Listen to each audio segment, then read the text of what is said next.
It has been a tumultuous year for the NBA.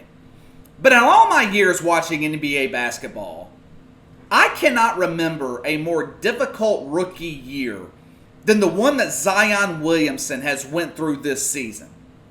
When New Orleans drafted him number 1 overall, you could literally see the disappointment on his face. He didn't want to go to New Orleans.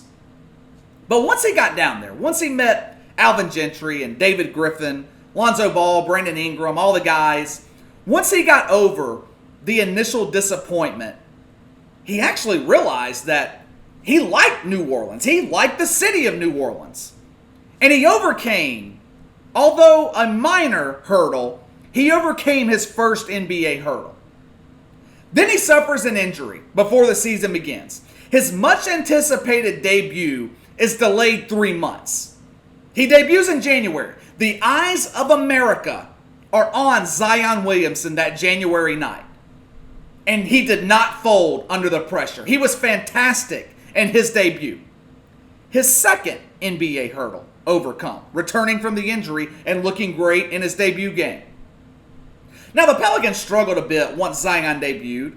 You could tell the chemistry was a bit off. It took time for everyone to get acclimated once Zion was on the floor. After a blistering 7-23 start, New Orleans actually got hot in December going into January. They went 11-5 in the 16 games before Zion debuted. Then they struggled his first 7 games. They went 3-4. But by February, it all started to come together for Zion and the Pelicans. Their next 9 games, they go 6-3. They're one of the hottest teams in the NBA. By early March, they are only 3.5 games behind Memphis for the 8th and final playoff spot in the Western Conference. Something that no one thought was possible in November and December. And not only that, they had the easiest remaining strength of schedule in the league. Zion overcomes his third hurdle. People at this point are salivating at the possibility of a LeBron-Zion, Lakers-Pelicans first-round playoff series. Zion's actually being mentioned in the Rookie of the Year conversation. After all the struggle, things are finally beginning to come together for Zion Williamson and the New Orleans Pelicans. Then what happens? The fourth and the largest hurdle hits New Orleans and everybody else in the league. The NBA season is suspended indefinitely because of COVID-19. I'll be honest, when this happened, I was concerned about Zion Williamson if the NBA happened to return, because he wasn't in the best game shape when he debuted back in January. But he has spent the last 4 months getting into the best shape of his short NBA career. Like I said, one of the biggest criticisms of him was his weight. He was gassing out consistently on the floor. He wasn't in 100% game shape. Going into Orlando, Zion looked to be a dominant force in the best shape of his career. Overcoming the fourth hurdle of his rookie season was on the horizon. Then, the unthinkable happens. Last week, Zion Williamson had to leave the NBA bubble in Orlando to take care of a medical emergency in his family. When does he return? I don't know. Will he return? I don't know. Very little is known at this point. We don't know the extent of what is going on with his family. And to be perfectly honest with you, I don't want to know. It's none of our business. He did the right thing, leaving Orlando to tend to his family matters. No one can argue against that. The question is, though, will Zion Williamson return to the NBA bubble in time to help the Pelicans make the playoffs? And if he can't return in time, or if he can't return at all, can New Orleans make the playoffs without him? We're going to answer both questions right now.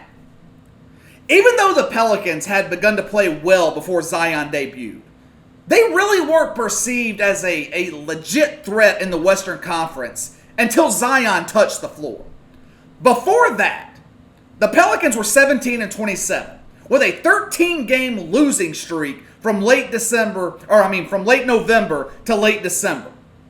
In those 44 games, The Pelicans were 7-27 against playoff teams. But since Zion's debut, the Pelicans are 11-9, 4-7 against playoff contenders. Now, that's not exactly a great record against the better teams in the league, but they had almost as many wins against playoff teams in 20 games as they did in their first 44.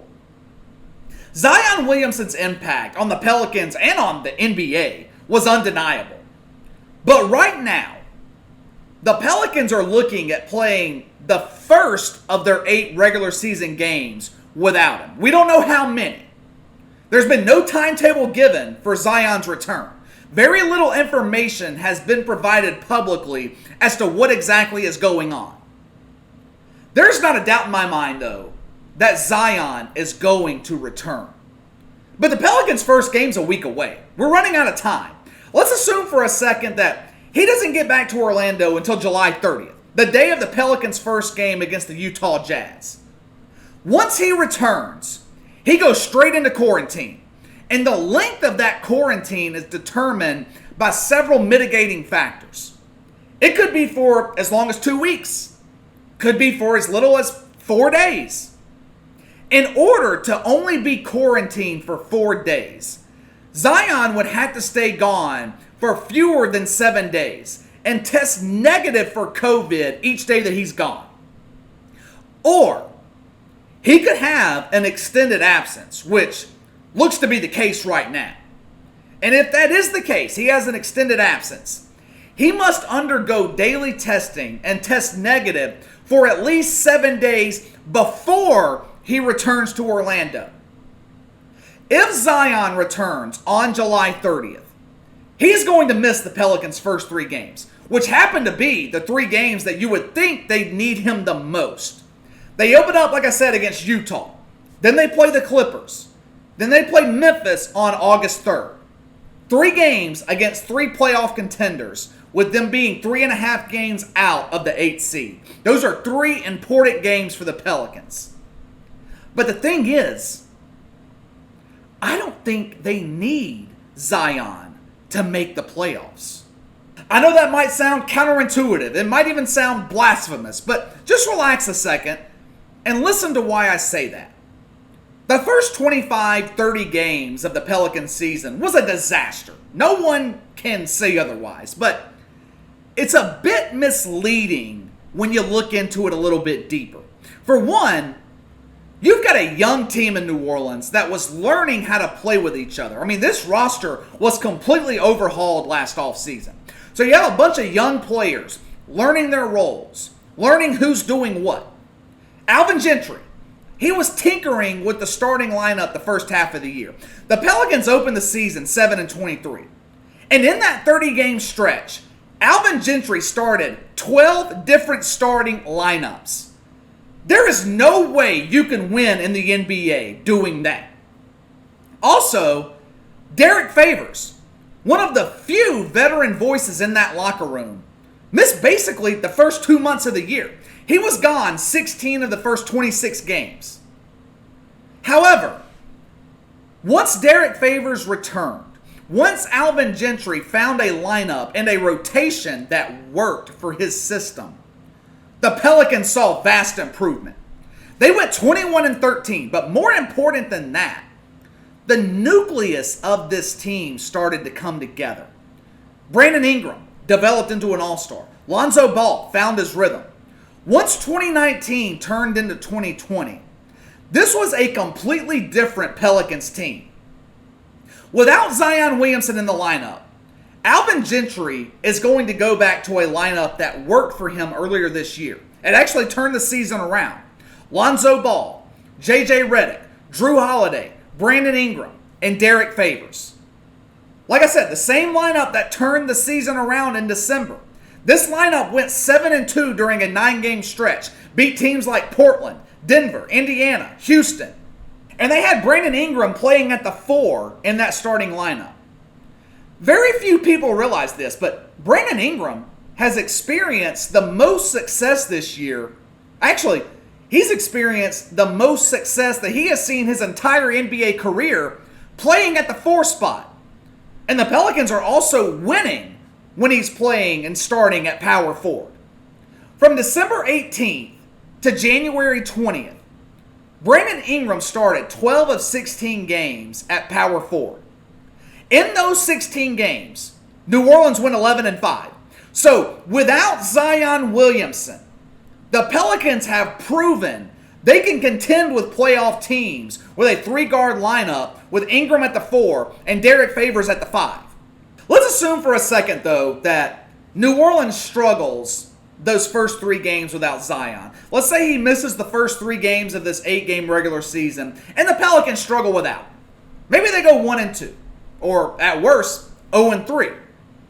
Actually, let's go with 1-2 because they've already dominated Memphis this season, and the third game they play is against the Grizzlies. So let's say the Pelicans go 1-2, the 3 games without Zion.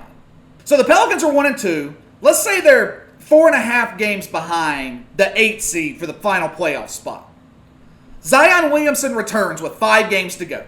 The last 5 games on their schedule are against the Kings, the Wizards, the Spurs, the Kings again, and the Orlando Magic.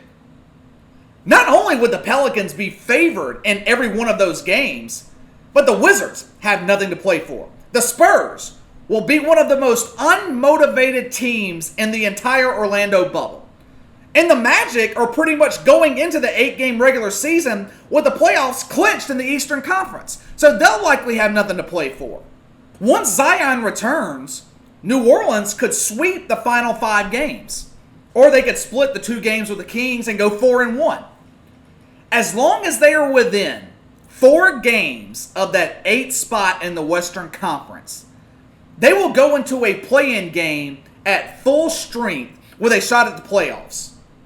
So to answer the question, can the Pelicans make the playoffs without Zion Williamson, or was Zion missing time? The answer is yes. But that is the worst case scenario. Because I don't feel like that is going to happen. I don't feel like it's going to come to that. I just don't see Zion Williamson missing the chance at making the playoffs in his rookie season. Not after all he's been through. I don't see him missing any of the 8 regular season games. He, along with this entire Pelicans roster, is as motivated as they have ever been.